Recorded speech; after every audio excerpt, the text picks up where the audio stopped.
kada, sa isang relasyon, mahalaga po talaga ang pagmamahal, respeto at tiwala. Pero paano kung ang pag-aalaga ay nagiging pag-control na pala? Kapag pati damit, kaibigan, oras, social media ay kailangan may approval ng partner, pagmamahal pa ba yan? Or red flag na tayong dapat ang pag-uusapan? Diba, mga kada? Kaya ngayong umaga, ako na yan. Kasi yung Via parang malapit naman sa Pia. Correct.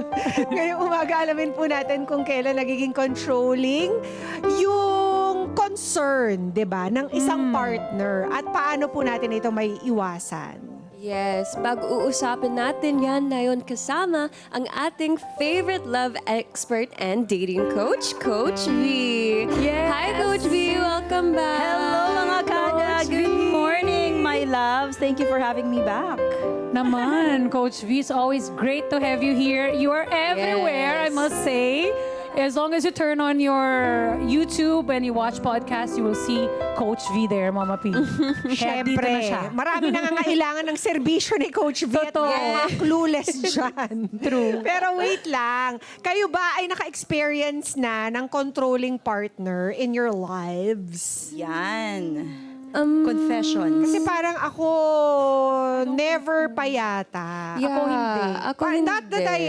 Not that I noticed. And if you don't notice, then probably, or hindi rin. Yes. Pero di ba sabi Kasi na nga, sometimes you don't notice, but I've never experienced naman na parang ako ay ginil trip, Yeah. or ako ay in-isolate, or ako ay malupitan in some way, or withdrawn in some way, di ba? Yes. Hindi ka ba naka-experience nung sinabi na palitan mo yung pananamit mo o kaya i-cut off mo yung friends mo, wala pang naging ganyan? Wala. Yeah, because Ako, those are wala signs of ganun. control. Ano lang Okay. yan siguro, meron halimbawa, pag we're in the middle of a fight or an argument, may ibabato lang sa'yo na parang, kaya ganyan, dahil ganito ka, parang ganyan.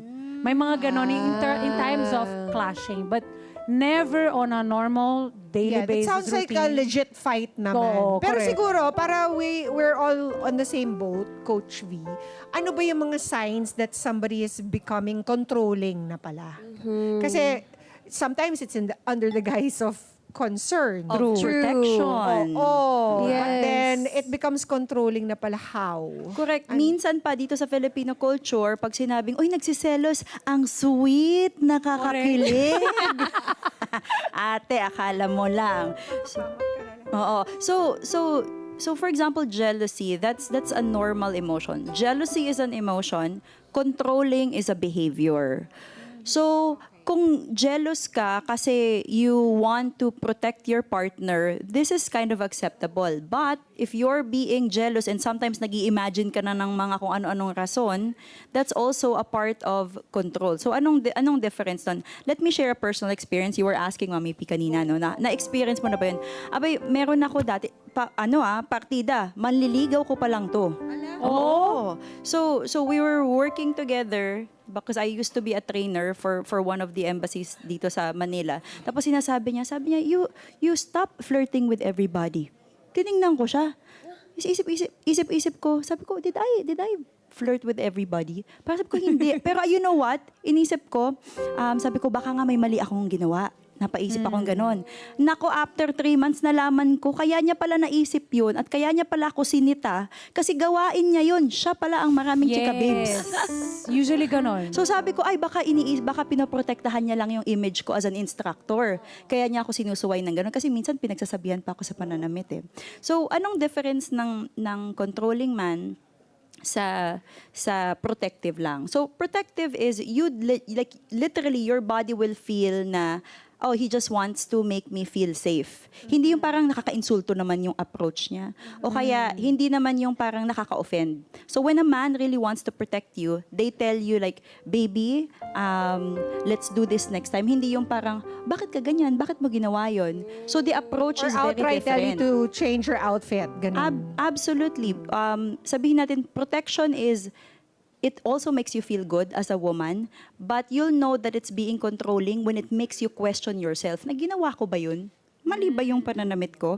And control is coming from not a woman's fault, but a man's insecurity.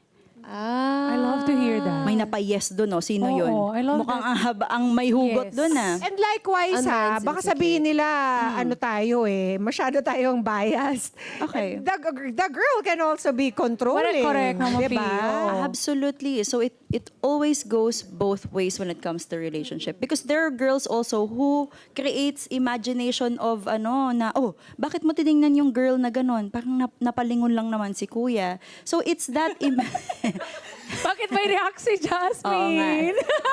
Ay, Go, nako. Jazz! Hindi lang siya Sympathy! na-react, natitiri-eye pa siya. Bakit kaya? I'm sorry, Jazz. Ay, sorry, my love. Kayo naman. Bakit eto yung tinapik nyo? May pinagdadaanan pala tong co-host nyo. Jazz, lagot. explain. Explain, Jazz. No, kasi like I can relate naman. Because there is a period where in one of my relationships, I was feeling quite insecure about myself. So parang every time we went out, even with our friends, if I feel like my partner was looking in the direction of another woman, I'd be like, why are you looking at her? Like, ganun. But I knew it was wrong. But I couldn't help it because it was an insecurity that I had. And after reflecting and healing, I recognized, oh, that's very controlling talaga. Like, Wait, it's I've had Apa that si before. Jazz? Ang humble Aware. niya at least umamin din Hindi, siya, aware di siya. ba? I had Diba? that before. I had that before, and I think that I don't know if tama. Kaya ikaw pala wala magsabi. kayong mga controlling ex kasi mukhang tayo yung controlling Tayo pala. controlling pala. Hindi, Kwento, alam kwento. mo, feeling ko. Ayun, na-realize na natin. Ganito pala dapat yung Yung babae pala yung controlling. intervention pala to. Oh, may love kwento. Feeling ko, it depends on the partner Yes, Kasi minsan, they make you feel insecure to the point na lingon pa lang and then you feel like, parang mag-cheat na to. Yung ganon. Actually- Pero may mga tao na tumingin and wala kang pakialam. Kasi you feel safe. Yes. Correct. So I've had both experiences. Me I'm like you too. also. Actually, Depende yeah. sa tao kasi. That's how they make you feel. Yes, yes. And how is that, no? Kasi that's an Kasi if action. they make you feel secure, Yeah. no amount of looking is going to bother Exactly. you. Yeah. That's true, my love. Preach it. That reminded me of that suitor na kapag magka-date kami, kapag may naglalakad sa likod niya na medyo may edad ng babae, hindi siya lumilingon. Pero di ko alam bakit pag may dumadaan sa likod niya na Bagets at sexy na sexy? bagets, gumaganto siya. Oh. So parang sabi ko, may third eye si kuya sa likod. So ako, insecure ba ako or talagang may mata siya sa likod niya? So napaka-question na naman ako sa sarili. So may mga lalaki talaga that makes you feel secured enough Yeah. that you will not be triggered. But man, there are guys that really triggers your innermost insecurity Yes. because they don't Yes. make you feel safe Yes. as well. Actually, I have a question. Kasi parang it's like the point Ate Dai said. In her experience, the man was making her feel insecure, and that's why she released that side of her, Yes, even though correct. it's not who she is as a person. So, meaning, like, I've heard the phrase, a woman is a reflection of the man. So, what is, like, the psychology behind that? Like, is it true? Or... So there's a big truth about that because love also means being aware of your partner's trigger and not pushing the button. Okay. Gets? Because as in a relationship, we all have insecurities. We all have triggers. Yes. And when you really love a person, as much as possible, you try to avoid pushing the trigger Correct. and not making it worse. So you know that somebody is not a good match. Kapag maya-maya natitrigger ka sa sinasabi nila, sa ginagawa nila, sa mga behaviors nila. Ibig sabihin, it's either they don't understand your triggers enough or wala silang pakialam that you're being hurt. Okay. So that's an important part. So like, for example, it's not necessarily controlling. They're just being aware of what would make you upset. So they decide that, okay, I'm not going to do that. So Yes. that's the difference between controlling and then being aware of your partner. Correct. And also the difference is love also is helping your partners heal from their insecurities because once True. again, we are all flawed. So alam, for example, as a woman, alam ko na natitrigger ka kapag lumalabas kami ng mas maraming guys than girls. Yes. Diba? So how can I manage it? It's either I will invite him or I would tell my friends na, loves, if it's okay, let this be an all-girls group. Or kung maraming guys, I would like to invite my partner in, because if that triggers him, I understand that that's an insecurity, but I also want to work around it. Because the traumas and insecurities, hindi kasi nagbabago yan overnight. You know? Yeah. Although, it's very different when your partner tells you, oy, wag ka na sumama o stop mo na yung career mo kasi ano. Diba? So when the man also stops you from seeing your friends, seeing your family, pursuing your career, that could be a big sign of control and not protection. Paano, Coach V, yung mga issues like damit, halimbawa, tapos pinagpalit ka? What do we do? I mean, on the surface, it looks like napakaliit na bagay lang naman Yes. doon. Sige na nga, magpalit na lang ako para hindi na tayo mag-away. But is this something that can escalate? Today, it's damit. Tomorrow, it's... It could be something Kung sino else. kasama mo. No, Yes. account agad. Saan ka Or papunta, 'di ba? Yung Ano bang gagawin natin dyan? Kasi ako, I naturally Widow? submit to my husband. Okay, you listen to your husband. Oo. Okay. And I'm also mindful na parang, I know na I don't want to dress in a way or present myself in a way that, That will cause him make discomfort? other people Mm. be not comfortable. Yes. That will maybe make Give the them wrong think impression. Okay. bad thoughts Yeah. about me. Diba? Because I'm a married person. I don't want that to, ayoko ng ganung thoughts about myself. Even when I was single, actually. Correct. But more so now because meron ako mga anak, meron ako asawa, as a respect, as a sign of As a respect. sign of to him. respect. And I feel But like you... am I relinquishing some kind of control over my life? Hindi ko naman, I don't feel that way, so maybe I'm not. Well, I believe that a woman would listen to their husband if they know that the husband has their best interest. Mas dapat May eh. trust ka. Oo So eh. the fact that you're honoring your husband's request, it means you believe that it's in your best interest to dress in a certain way. But if you feel like iniinsulto lang naman ako niya I mean, why would I follow you? So if you trust your husband that they love you, that they truly care for you, not because they're insecure, not because they're controlling, then you listen to them. So for men talaga, it's very important that your partner feels that that you care for your woman. Yeah. Or else, pag nagbigay ka ng feedback, it will come as an insult and not as a best interest advice. But not all women are like that who listens to their husbands. Totoo Because yun. there are women also na na-realize nila na hindi mo ako pinagpapalit ng damit para mapunta ko in a good situation. Pinagpapalit mo ako ng damit dahil sa kinokontrol mo lang insecurity ako. mo. It's a selfish motive. It's a selfish, Different. yes, Yeah. very good. So if the intent is for my best interest, I will listen. I will follow you. Correct. But if you're doing that to protect your own interest, I am on my way out. So nasa ano talaga tayo, nasa ano ba yung intentions, Yes. yung motivation Okay. behind this. And even as human beings, people will listen to you if they know that you care for them.